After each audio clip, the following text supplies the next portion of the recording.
Okay, before we get started with the podcast, this is your gentle reminder that if you want to come and experience the Evolution Project, we have 2 coming up. One's going to be in April on the 19th and 20th, and then we have one in May on the 17th and 18th. If you're interested in coming, go to our website at myevolutionproject.com, and you can get all the details there. Hope to see you soon.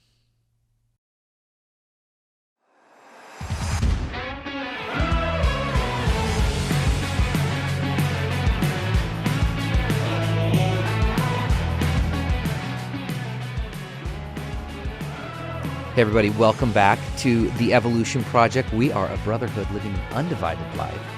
And we believe that we can inspire, transform, and do this all through deep connection and communication.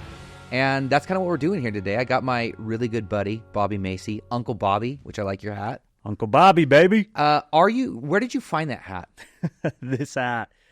Did it find you? Story. It kind of found me. My brother-in-law got targeted on Instagram or something. His name is not Bobby, but he saw this. And he was going to buy it for me for my birthday. Yes. And then he made the mistake of sending me the link first. Yeah. And then I was like, can I tell you? Add to cart, add to cart, add to cart. So as a friend, I do the same thing when I don't want to buy someone something, but I want them to have it. So that's probably what was actually... It's a psychological play. I'm telling you, I've done the same thing. I'd be like, this would be cool. 100%. Well, Uncle Bobby, I'm glad you're wearing that today. Do you go by Bobby or Uncle Bobby? Oh, depends on the day, baby. Bobby Macey. It depends on if somebody's quoting Transformers and they're like, Uncle Bobby B. I don't even know what that reference is. So it's what's his face? He passed away. He was in Ocean's 11, and he was the guy who sold Shia LaBeouf Bumblebee in the first Transformers. And his name was Uncle Bobby. And in the movie, his name was Uncle Bobby B. Well, so anytime I wear this, there are certain people who are like, Uncle Bobby B. Well, Bobby Macey. Thank you. My good friend with Macey Media. Bobby, it's kind of crazy. You knew my brother before you knew me. I did. Fantastic human being. Takes one to know one. Well, did my brother introduce us, or did we run into each other through the taco tour? Taco tour. You were just on my radar because I had the list of the attendees beforehand. Right. Because I was filming it. Yeah. So I LinkedIn stalked everybody, and I was like, Bryan heard, I'm pretty sure that this is Butch's brother. Yeah. Shout out to Butch. Butch, I love you. Good friends. Thank you. Hey, so give me a little background, Bobby. Who are you? Where are you from? What makes Bobby Macey Bobby Macey? I feel like I should just sing Les Mis right now. Who am I? 24601. Okay. So thank you. Great transition. Thank you. By the way, there's a fire between us, dude. Dude, I love you. This just feels like I'm bromancing right now. Because with you, I can go deep quick and there's no pretense. Yeah. So it's like I feel absolutely zero pressure and I can just hang out. Yeah. Bobby, we've really only known each other for 2.5 years. 3 years. But I feel like I've known you a lot longer. I know, man. And that's true. That was an accurate description of us. Because we've been through it together. That's right. So tell me about you. Because this is actually, I'm really going to learn about you right now. Well, here I am. Grew up in Utah. Okay. And very dysfunctional family. Like, parents split when I was 4. Okay. Dad was not a good provider, always making false promises. Mm-hmm. But I always felt loved. And so he was a guy with a very extroverted personality. And, by the time I get into my teenage years, my mom is just that woman who just was working, making stuff happen. Mm-hmm. And I have a lot of older siblings. So there's 6 boys, 1 girl. Where'd you fit in the pecking order? And I'm at the bottom, baby. Okay. I'm the runt of the pack. Did all your brothers and sisters come from your mom and dad? Yeah. Okay. Yep. So then they split when I'm 4. We moved from Salt Lake City area, Foothill area, to Cottonwood Heights. We're in basement apartments. And hey, your east side basement though, dude. Way different than west side basement. That's true. But they were still small basements. Yeah, it was still a damn basement. We were that family that was chosen for Christmas every year to do service projects for. Yeah. And I can imagine your mom's raising 7 kids. Yes. And that woman was awesome, is awesome. Love her. So absolutely one of the heroes, right? So then fast forward, I start working at a young age because that's what I knew how to do. Totally. So I'm just always grinding, developing social skills, emotional intelligence, you name it. And I realized from a very Where did young you fit in the age- pecking order of the 7? So I'm youngest. You're the baby. Yep. Okay. Oldest brother's 12 years older than me. And then just do until me. So do you feel like growing up, like you were kind of, like you had to be a little loud to get noticed? Or were you like, I'm fine being over here doing my thing? That's a good question. I haven't really delved into that very deep. Well, let's just figure it out right now. But my natural, like, ever since I remember, I was the guy who's just like, hey, yo, what's up? Like, just figure it out and go make some noise. Yeah, it's interesting. I don't know the psychology or anything behind this, but I found oftentimes the baby is the one that has a lot of the personality, right? They've got, they usually rule the roost. They're kind of running the house. I know Anders, our little boy, like feels like that. Yeah. So.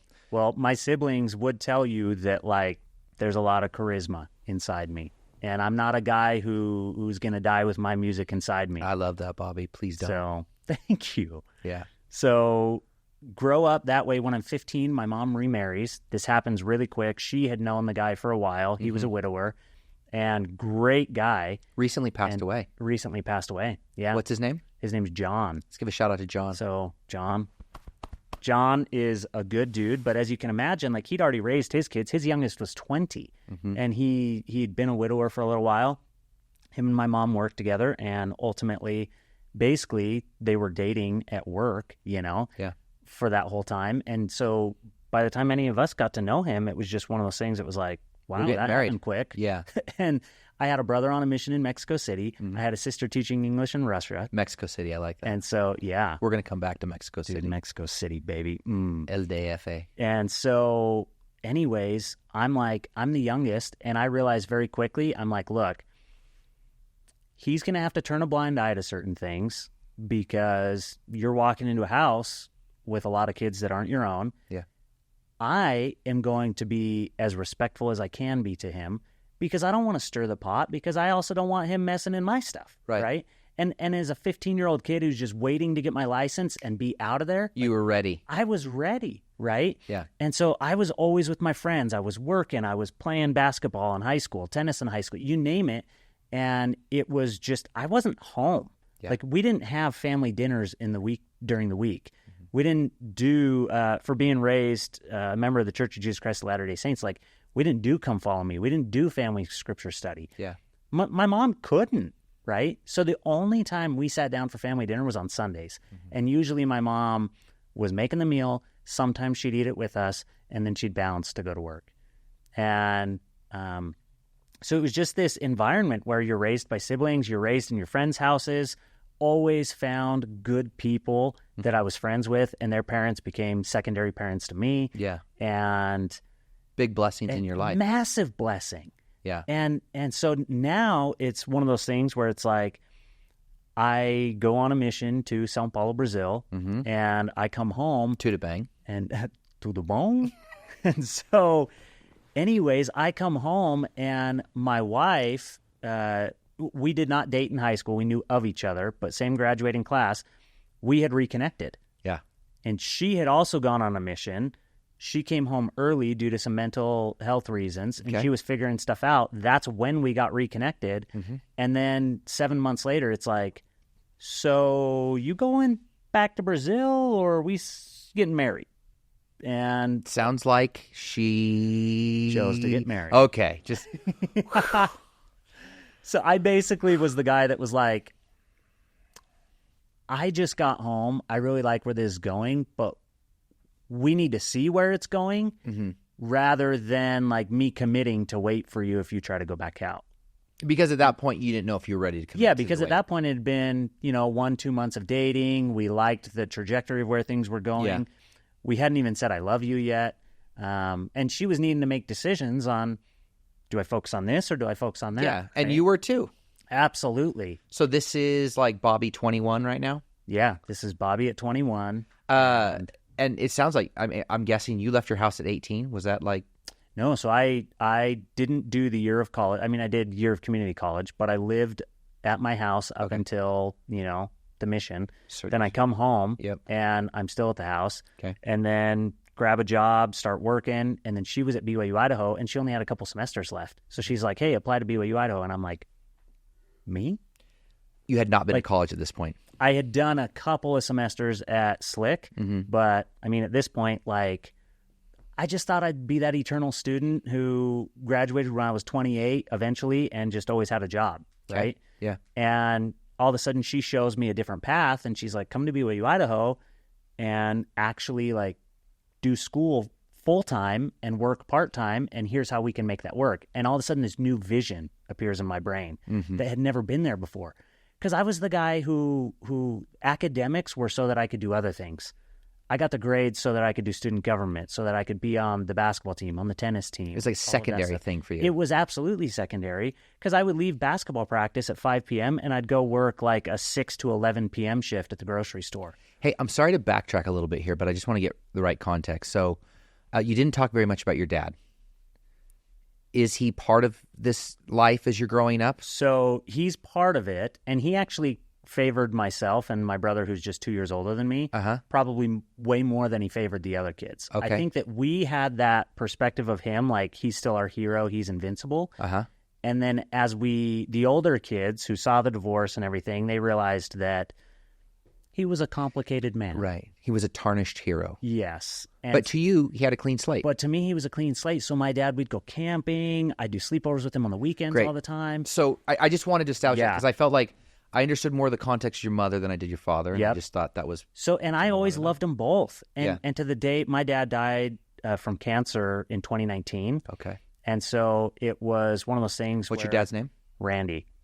And... Randy Macey. Randy, baby. He is the son of my grandpa who started Macey's grocery stores. And so my dad... How cool is that? My dad was kind of that guy who... You are a family of entrepreneurs. Right? That's partially why I named it Macey Media. Is I was like, people in Utah especially, they already know how to pronounce the name. I never knew that. Old Gramps, baby. He's got a cool story. So now I'm trying to forge my own, right? But that entrepreneurial spirit is just laced in your DNA. Laced. So my dad kind of was the guy who Macy's was already doing fairly well by the time he was grown up. So probably some big shoes and a shadow to kind of go for. And my dad was that dude who today we'd probably say he had maybe a personality disorder and some mental illness. Okay. And he grew up in a time when you don't talk about any of that. So it was stuffed. And so lots of stuff going on where if we would have known what was going on, maybe their marriage would have ended up differently. Yeah, because could have got some help. Exactly, right? So... Well, by the way, let's just say it. Raising 7 kids. Big time. Dude, I got 4. You got 3 or 4? Yeah, 3. It's not for the faint of heart. No, it's not, especially if you're an engaged parent. Totally. Like, the difference is this. I'm reading this book right now by a guy named Ryan Holiday about parenting. And he just said something. Obstacle is the way, Ryan. Ryan Holiday, thanks for watching today. Ryan, thank you, sir. Dude, so glad you made it today. He says something in there, and he's like, there's a massive difference between being a parent and being somebody who has a child. Absolutely. Being a parent is about leadership. It's about sacrifice. It's about selflessness. It's all these things. Having a kid just means you had a kid. Right? Yeah, the act of procreation and the act of fatherhood and parenthood are not the same thing. Very different things. Amen. And I like to label myself as the parent, right? That's right? My dad flirted with that idea. Sometimes he was a parent, sometimes he was a guy who had kids. Maybe that's he was doing the best he could in those moments. And I think a lot of the time he probably was, right? But nonetheless, 2019 comes around.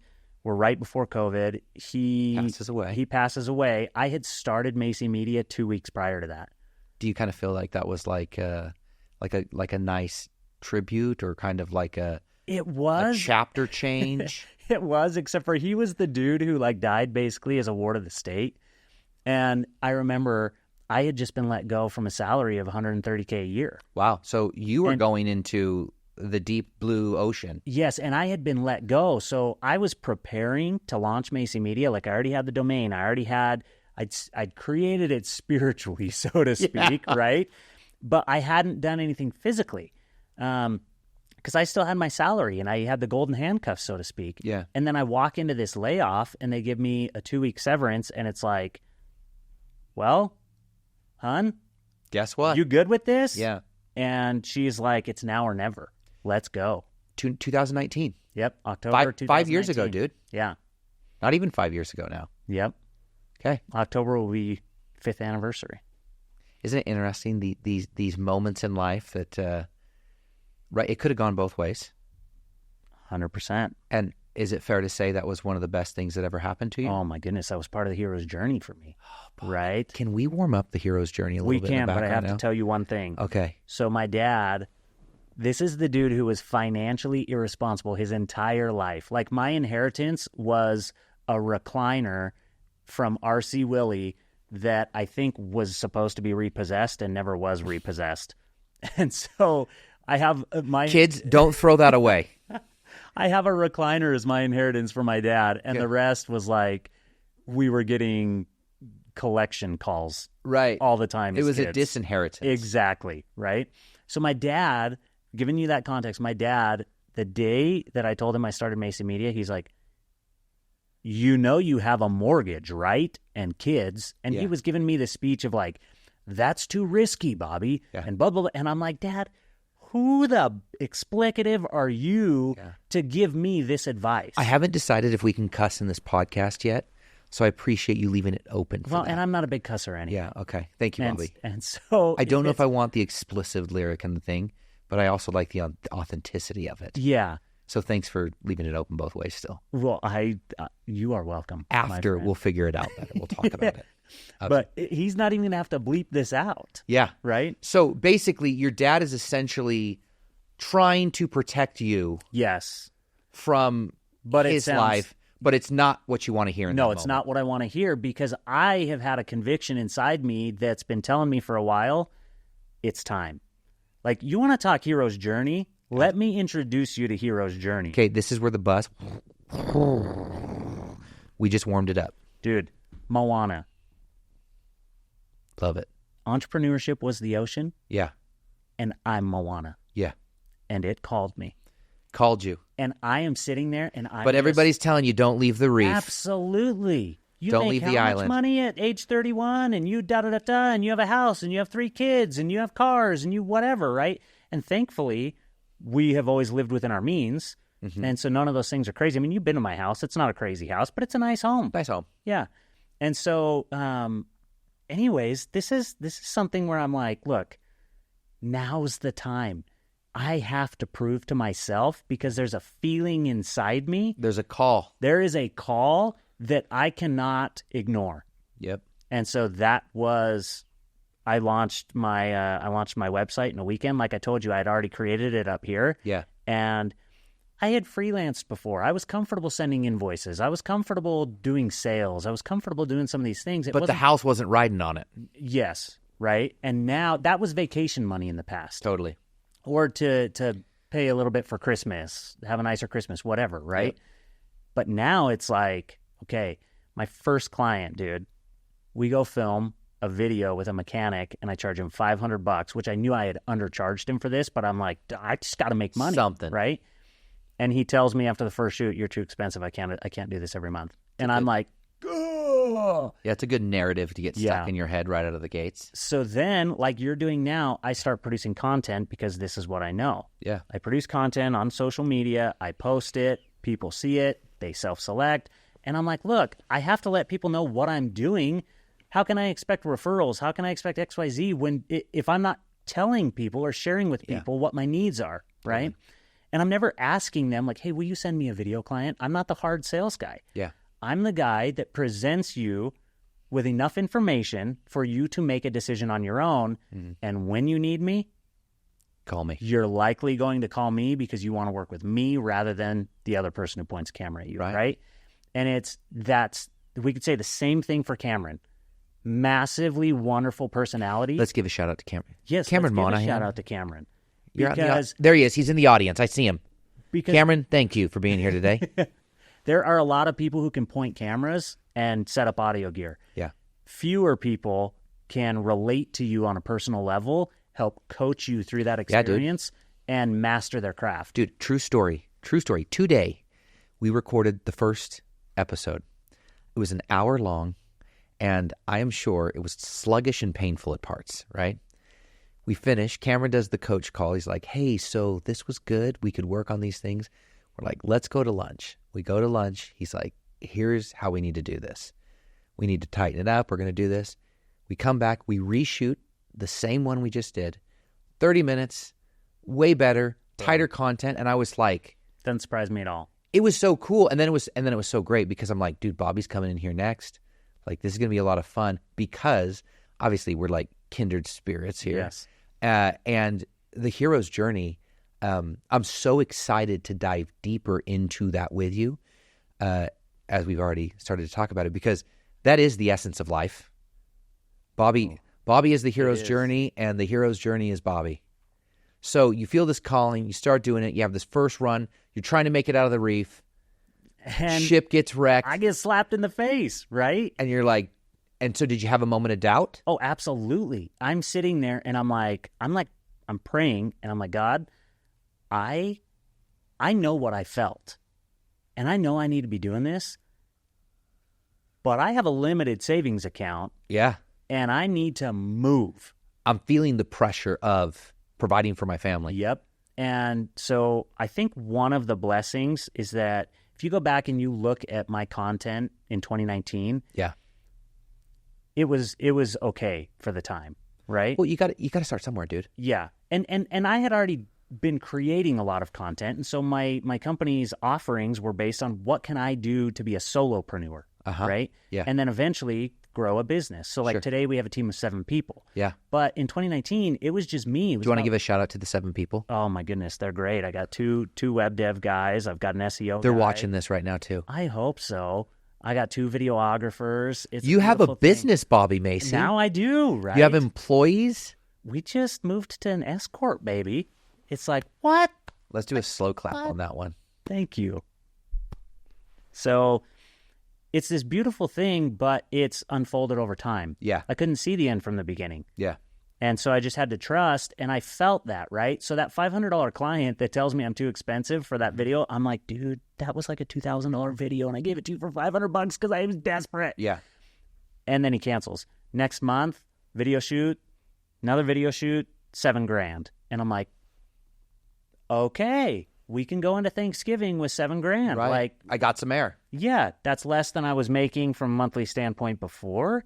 However, it extends my lifeline. That's right. Right? So it's all about extending that runway. Yeah. And so for me, that's how it's always been. And there have been times where I've gotten down to like $4,000 in my business account, and I'm like hyperventilating, and then a $50,000 project shows up, and I'm like, yeah.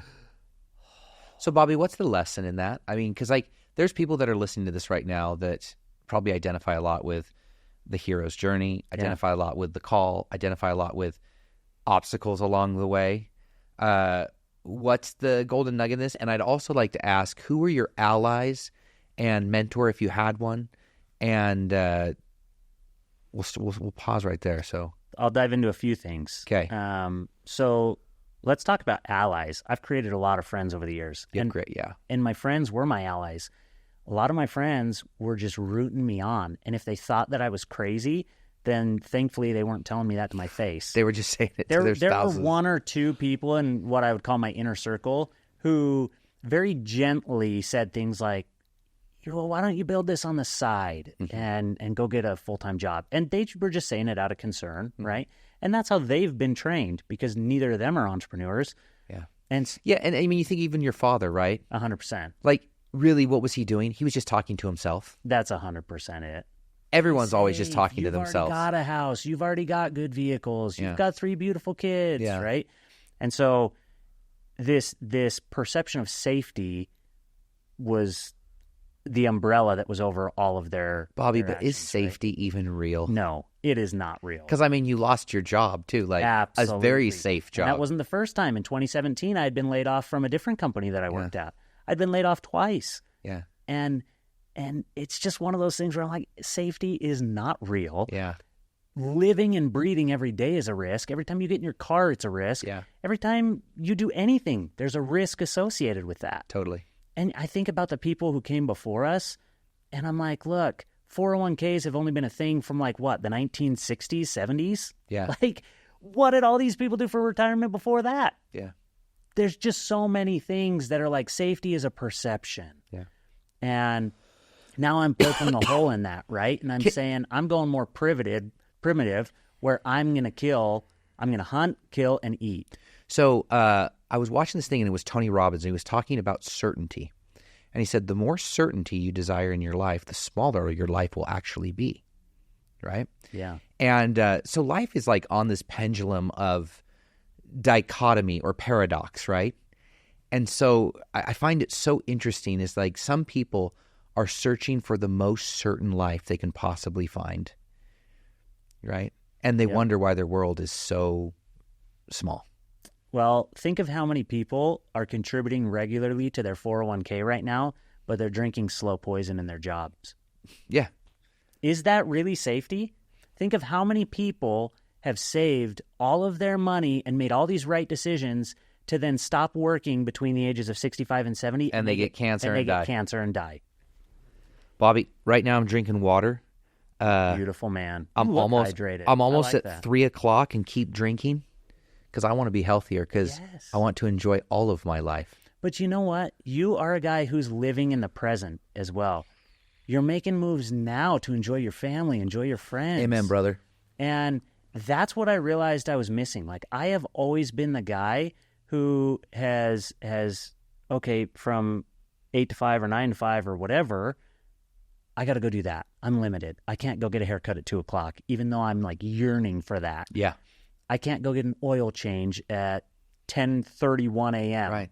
Or go to your kid's school. Yes. And read with the parents or volunteer or take your wife on a date in the middle of the day. And we have to remember that I started my company pre-COVID. Yeah. Right? So 6 months in, the world changes and... Oh, yeah. I forgot this context. Yes. So like it was even less normal to do those things when you had a corporate job before. It really depended on your boss, your employment situation. Yeah. And for me, I was always trying to climb that ladder where it was like productivity was associated with a butt in a seat for X amount of time. So, yeah, exactly. So you're booking all this stuff, but it's like inside you're kind of... I'm dying, parts dude. of you are dying. I'm literally giving myself pep talks, positive self-talk in the car before I go into work every day. Dude, I've totally been there before. And I'm just like, is this living? Yeah. Okay, pay me that $130K. That was nice at age 31. Yeah. But here we are. And at the trade of my life. 100%. I have had people who have significant payouts coming their way because they have equity in big companies that you would know of. Yeah. And these people have pulled me aside and been like, dude, you have no idea how jealous I am of you. Yeah. And I'm like, you have $1 million coming your way next year if you just stick it out. Yet, you know what? Yeah. I know that it's not the money. Yeah. They're yearning for something different and they see me doing it. Yeah. And they're like, dude, you can go golf in the day if you want to. Sure. Now, sure, there's opportunity cost associated with everything, so I have to still be wise. But at the core, Bobby, you're living a life. I am living a life. Like you're living an authentic version of your life. 100%. And I think it shows up in the energy that you have, how I've experienced you. I appreciate that. So we meet because we were going to do the taco trip and COVID canceled it on the first time. Yeah. So then we meet 2022? Think that was it. Is that right? Yeah. That's our first interaction with each other. First interaction. And at this point now, you've got some traction with Macey Media. Yeah. At the time, I remember that was when you were looking to expand your business, hire some more people.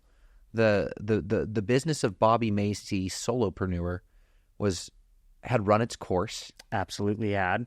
You'd built the brand out. You'd got some business going. You owned it. I remember you had your shirt, like your branding was on point. Thank you. And we meet Scott Porter. Shout out to Scott Porter. Scotty boy. Love you, Scotty Sayer. Thank you. We go on this taco trip with 10, 12 other entrepreneurs, entrepreneurial spirited people. Great group of guys. Amazing. So tell me about I mean, is it still the hero's journey? Are we still in the hero's journey? We absolutely are, because here's the thing. The hero's journey, this is my favorite part about the hero's journey because it gives meaning to everything. I love this, dude. The hero's journey, imagine yourself on a timeline, and we always think of timelines as being linear. Totally. Right?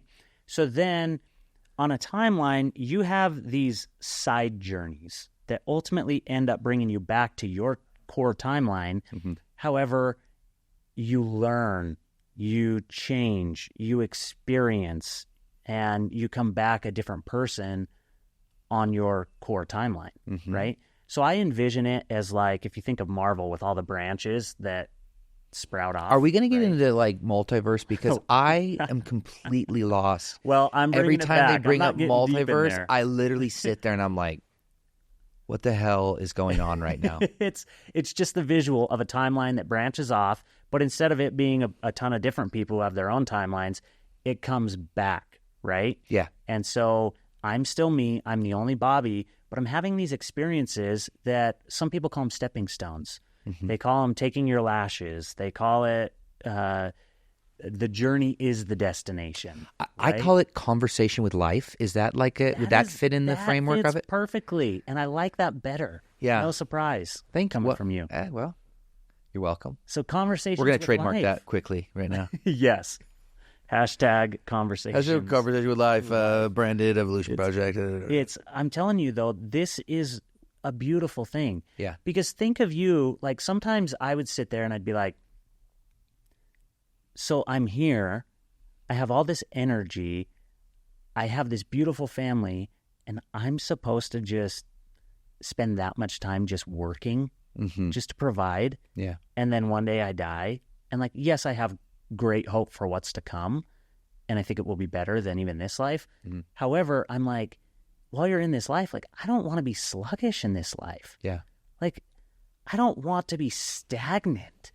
And so I'm sitting there thinking, like, I have to go through all this stuff. I get to choose how it affects me. I get to choose with what lens all of that stuff makes sense to me. So now I'm this guy after all these years and years and years of training and trying to do work on myself. And now I'm putting it within this context of a hero's journey that's saying everything that happens to me, whether it's good, whether it's hard, I'm not even going to say bad. I'm going to say whether it's hard and challenging. This is a little side journey that's ultimately ending up right back on my timeline, and I am a new person because of it. And I can be a jaded person, or I could be more grateful, or I could be more down to earth and humble, or I could become more proud and haughty. I could like every experience helps define who I am, right? Bobby, like what I hear you saying is like you've opened your heart up to feel all of your emotions. And instead of putting instead of putting the categories, this was good because it was good. This was bad because it was bad, right? Because let's take the $500 experience. You could say, easy, check it off as a bad experience. Like, I made a $2,000 video, charge him $500, doesn't even work out for anything. Yeah. Bad experience. Made $7,000 over here the next month, good experience. Or do you say, actually, those were both experiences that have equal value in my life? It has to be that. Because I can't be the guy, like, yes, I need to learn and I need to try and have more $7,000 clients than I do 500 clients. Right. However, those experiences were so valuable to me. Yeah. Because in that $500 one, it's like, well, Bobby, you have a choice to make. You just got punched in the mouth less than 1 month in. Yeah. Your dad just died and you're processing some complicated emotions. Sure. And or the lack thereof. Maybe you think you should be having more emotion, but you don't. And so you're trying to process all of this either way. And yet you got a mortgage to pay. You got... Life is still lifing. Life is still lifing. Yeah. And so I decided to have a conversation with life that said, I'm not the guy who gives up because I got punched in the mouth. Yeah. I'm Chumbawamba. I get knocked down. But I get up again. And I get up again. I just don't urinate all night. Yeah. You know? I just sang the song in my head. Of course you did. Specifically the part you just referenced. So that was beautiful. I don't even know where I am right now anymore. I'll tell you where you are. You're right here with me, baby. I'm Boom. right here with Hero's Bobby. journey. These conversations with life are crucial, though. They're invaluable because here's one thing that has helped me to have those. Yeah. And I think this is important because a lot of people are sleeping on this. Daily journaling. Love it. I have written in my journal every day for at least 10 plus years. And I use an app. It's called Day One, really simple. And then you know what one of the most valuable parts is? Just like Google Photos, it has an on this day feature. Mm-hmm. So then I can see my past entries. I can quickly review them. I can add media because I'm a media guy. I want my photos. I want my videos. I want my audio snippets. Mm-hmm. So every day I am having some sort of self-reflection. Yep. And I'm seeing the past timeline of my hero's journey. Love it. Every single day. I love that saying that they say, look how far you've come. Like, do we, do you, do I stop enough and go, look at how far I've come. Yeah. And to me, it's like one of the strongest, resilient building characteristics we can instill in ourselves to go, dude, I went through some stuff. And guess what? I'm still in the ring. I'm still on my feet. I'm still fighting. I'm still showing up. Damn. It's good. Let's right? go. Let's go. Yeah. I had that same feeling this morning because I'm talking with one of my best friends and he lives in Ohio. Yeah. And I was really honored. Do you want to give a shout out to him right now? Yes, Adam Norris. I love that dude. Adam Norris, shout out. He's an incredible human being. He's in Ohio, and yesterday happened to be my 36th birthday. So who wished you happy birthday? You texted me. Yes. Was I the last you one? You were the swan song, baby. 11:58. Thank you. It was beautiful. Thank you for that. That actually, I loved that. And so Adam calls me to tell me that he has a son that was born on March 12th. Shut up. And I'm sitting there just beating my chest, Donkey Konging it all like the way, his right? wife gave birth yesterday. His wife gave birth yesterday, and he's like, dude. Please tell me he's naming him Bobby. Uncle Bobby. I have no idea. They haven't chosen a name yet. And we influence him today. This is a man who's not going to be influenced by that. Okay. He's that grounded. Okay. But I was talking to him today and congratulating him on, the birth of his child. And then he was asking me how things were going in business. And I told him, I said, hey, I have a guy that you've heard about that's been working for me for about 3 years in different roles. And I'm about to make him full time. And he was like, dude, that's awesome. Right. So he's been in about 30 hours a week for the past couple of years, but it's time to just make him full time and say, dude, so I was talking through that with him, and in April, we're going to start that. Yeah. But part of that was a financial commitment for me of giving this dude a legit salary. Yeah. Like a salary that is much more than I even paid myself year one. Right. You know what I'm saying? Yeah. And so he said, can we just stop for a second and say, how awesome is this? Yeah. How awesome that A, you're moving this guy to full time, and B, that you're paying him a wage that's really healthy, and it's because of what you have built, right? Let's go back to the hero's journey. It's because you answered the call. Yes. And you persisted on, and you've been knocked down and you got back up.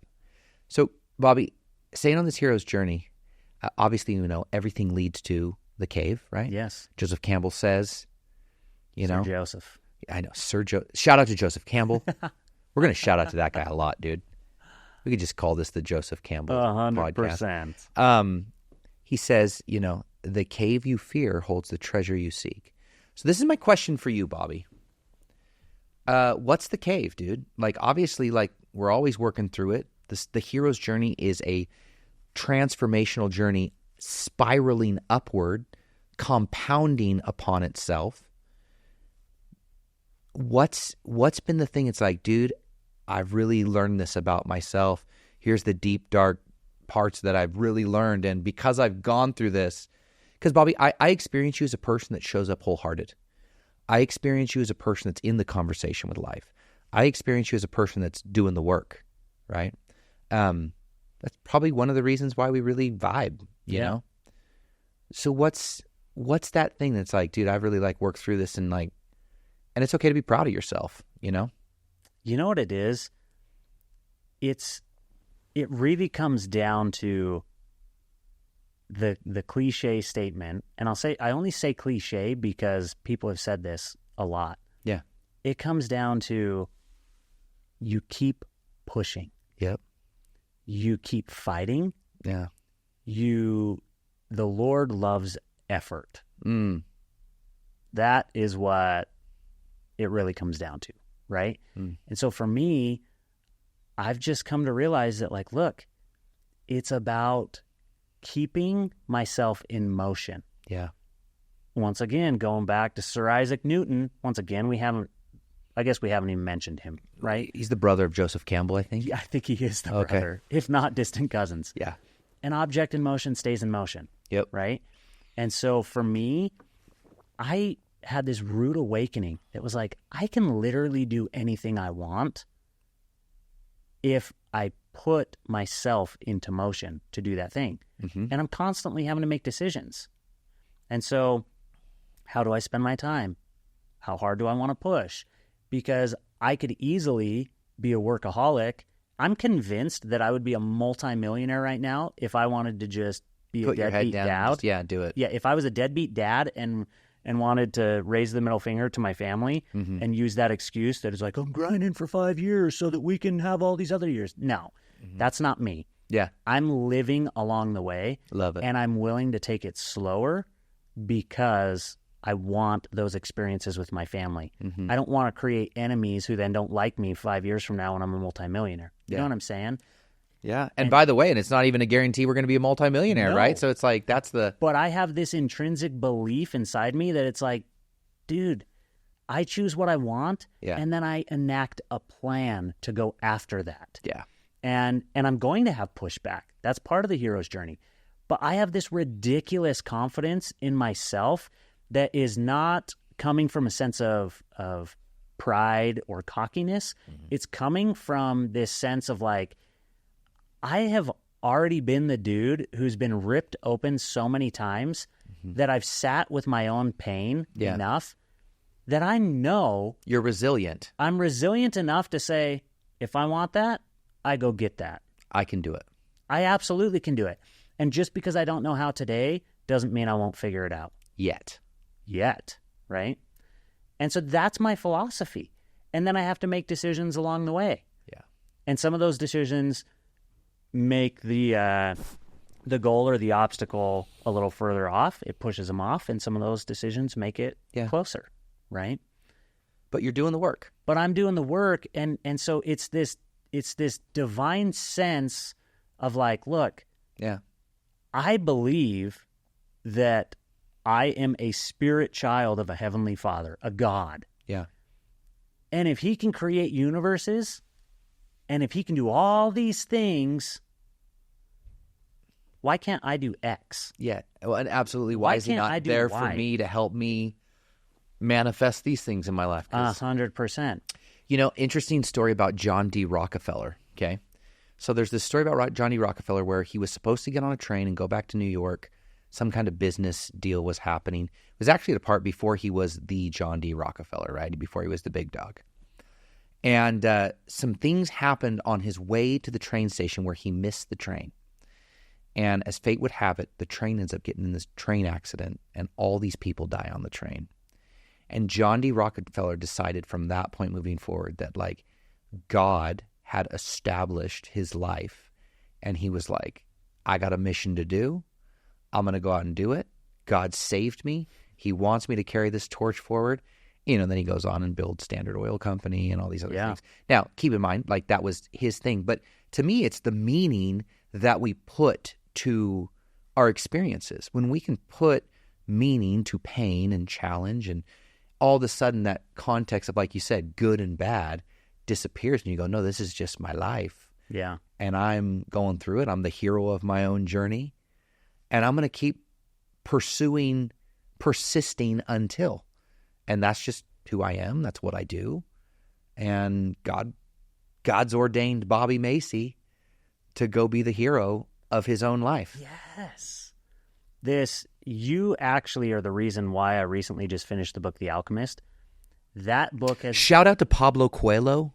Thanks, Pablo. Oh, man. this dude. Appreciate you writing that book. So somebody handed me that book in Portuguese, like the week that I got home from Brazil. Could you say that in Portuguese? I just want to hear it in Portuguese. Someone handed me the book in Portuguese. Uma pessoa me deu livro na semana que eu cheguei do Brasil. In Portuguese. In Portuguese. And so I'm sitting there and I start reading it. And I'm like, this is going to be a doozy because I didn't learn words like alchemy. Yeah. On you don't say that as Brazil. A missionary. You don't say that as a missionary, right? It'd be really beautiful if we could like carve that into a discussion. And so I'm Joseph sitting Smith, there, alchemist, right? So I'm sitting there and I'm like, I can tell you a lot about Jesus Christ, but alchemy and forging precious metals and you read it in Portuguese. So I started to read it in Portuguese, and then I was like, I was going to say I'm really impressed. I'm dude. not getting what I hope to get out of this. Yeah, makes sense. So then years and years go by, and it occasionally surfaces, and people are like, you need to read this book, whatever. Enter Bryan Hurd. Enter Bryan Hurd. This is my favorite story. You cited something at the last Evolution project that I was at, because I'm a multiple-time guy, and boom, baby. Thank you. This is my plug, because I was going through a hard time, and those were foundational to helping me keep my cool during that time. We can get into that another time, but you cited The Alchemist, and I'm sitting there, and all of a sudden it makes sense in the hero's journey, because you put that book within context of the hero's journey, and it was maybe a 2 to 3 minute reference that you had while we were in the mountains together, and I came home and I was like, that's it. Buy it on Audible, and I had, I think, 2 other books that I was listening to that were kind of in this queue, and I'm like, finish those, then I'll do it. The Alchemist was the book that, like, I couldn't put down. Yeah. Like, I'm going to buy a physical copy in English because I want to mark it up. Yeah. And I'm reading this book with this context. There's spiritual undertones. There's, the main character, the young boy, like everything that he goes through, he's having this conversation with eventually the alchemist, the wind, he's coming to know himself and his divine identity. And I'm just imagining myself. He talks about going to work in a crystal shop, and I'm sitting there. You can put yourself in the story and go, this was my crystal shop moment. I'm like 8 years of corporate, crystal shop moment. Yeah. Right? I want to know what the pyramids of Egypt were for you. Oh, my goodness. We'll have to, here's that'll be another day. That's another day. So, Bobby, here's what I hear you saying, man. It's all coming together. It absolutely is. You're in a great space. Yeah. You're loving life. I am. You're grateful for all that is. And it doesn't mean my life is easy, because it's not. Thank you for reminding. I think that's the fallacy, right? Yeah. You get to the top of the mountain and there's no more mountains to climb and you got to figure it out. I've always been more intrigued with the leader that's, 2 or 3 steps ahead of me, walking up the mountain with me, than the dude on top of the mountain telling everybody how great life is. Yep. That's who you are with the Evolution Project. Yeah. That is what you're doing. You're doing it with us. You're facilitating a conversation. Yeah. Some might call it servant leadership.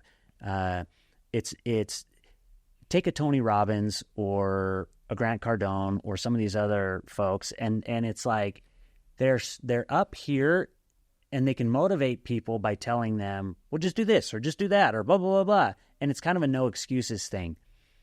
With you, you're doing it with us, but you are that guy who's a few steps ahead in most instances. And so you can, it's probably hard for Tony Robbins to remember what it was like to have $4,000 in his bank account. Yeah. Acutely remember. Yeah. However, you're that guy who can relate to everybody who goes on this journey with you in a very personal way. And it's a beautiful thing. And I think that that's why anybody who's willing to show up there and engage in this journey is going to leave with an incredible experience. Yeah. Bobby, thanks for the endorsement. Thanks for the support. I should make a video about that. You should make a video about it.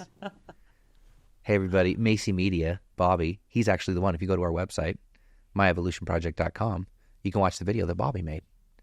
And Bobby, you did a great job capturing it. Well, thank you. Thought it was really great. You've done a great job today. Super enjoyed all the insights you've shared. Grateful for your friendship. Grateful for your resilience.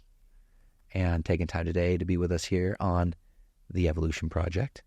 Is there anything you'd like to wrap it up with before we close this baby out? I'm going to look right into this camera and I'm just going to tell people, whatever it is that's holding you back, whatever psychological fear that you have, whether it's staying in a job you don't like, whether it's in a relationship that you don't like, do what it takes to have your come to Jesus moment. Answer the freaking call. Mm-hmm. Answer it. And your life is going to be so much better. Not easier. No, this is how I'll describe it. There was Bobby before, who was a very positive, kind, hardworking guy. Yeah. Today, what people see is Bobby unleashed. Mm. And it's because I'm on this journey of self-discovery. Yeah. And I've discovered just enough about who I am that now it's game over. It doesn't matter what comes my way at this point. What matters is that I keep that vision of who I am, that understanding of who I am, and then all of a sudden safety, I don't need safety. Safety is knowing who I am, and that no matter what comes my way, I'm going to get through it. Amen. Bobby, thanks for sharing your story, your message. I love you, buddy. Your light. And thanks for joining us for the Evolution Project, living an undivided life and sharing it with the world. Thanks, guys.